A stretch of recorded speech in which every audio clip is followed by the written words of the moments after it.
Bu arada satış oldu olmadı referans almaq lazımdır. Şərt deyil satış yönümlü. Çünki bunun bəlkə ehtiyacı yoxdur, amma oradakı qonşusunun bəlkə ehtiyacı var bu ortopedik şeyə. Yəni ətrafınızda belə ağrıyan kim varsa lütfən yazaq. Gedək faydalı olaq da. Yəni baxın mən burada sunum elədim. Sizə faydalı bir şeylərdən anlattım da, güvənlikdən anlattım və ya ortopedidən anlattım və ya şundan bundan anlattım. Bilgiləndirdim. Heç bir şey olmasa belə ən azından bu anlamda bilginiz artmış oldu. Orada gedəcəm, eyni formatda bilgi aktaracağım.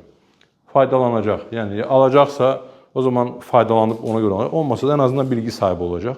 Burada qorxmaq lazım deyil. Bizim satış ekiplərimiz bundan bəzən qorxurlar ki, referans necə istəyəcəm, nə tər istəyəcəm.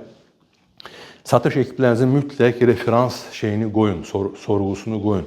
Yəni bir gün neçə nəfər görüşəcəksən, əgər elə bir günlük bir çalışmanız varsa, biz məsəl üçün günlük olaraq, bir gün neçə dənə görüşün var, 5 dənə. İşte neçə dənə pul alacaqsın, 3 dənə. Məsəl üçün neçə nəfərlə referans almısan. Orada olsa mütləq o başa düşəcək ki, oranı doldurması lazımdır. Bir gün boş buraxacaq, ikinci gün boş buraxacaq, üçüncü gün utanacaq oranı boş buraxmağa. Psixoloji amilləri var. Dolayısıyla referansı tələb etdiyiniz zaman o zaman məcburən özünü o şeyi sındıracaq və referans aldıqca referans üçün ayrı bir bonus qoyun. Məsəl üçün bunlar hamısı xırda şeylər, amma bu referans tərəfini biz nə qədər çox istifadə eləsək, nə qədər çox işlətsək, o qədər bizim satış ehtimalı, more demo, more sales. Nə qədər çox görüş, o qədər çox görüş satış olma ehtimalındır. Dolayısıyla o görüşü hardan çıxardacağıq?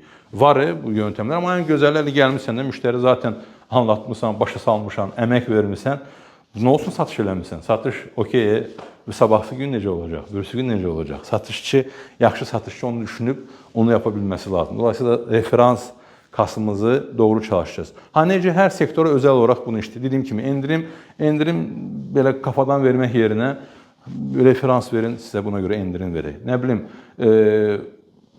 fərqli şeylər var, bunu bu şəkildə eləsəz, tövsiyə eləsəniz gibi bu marketing şeylərini hər kəs öz artıq biznes sayəsinə görə, öz sektoruna görə fikirləşə bilər, amma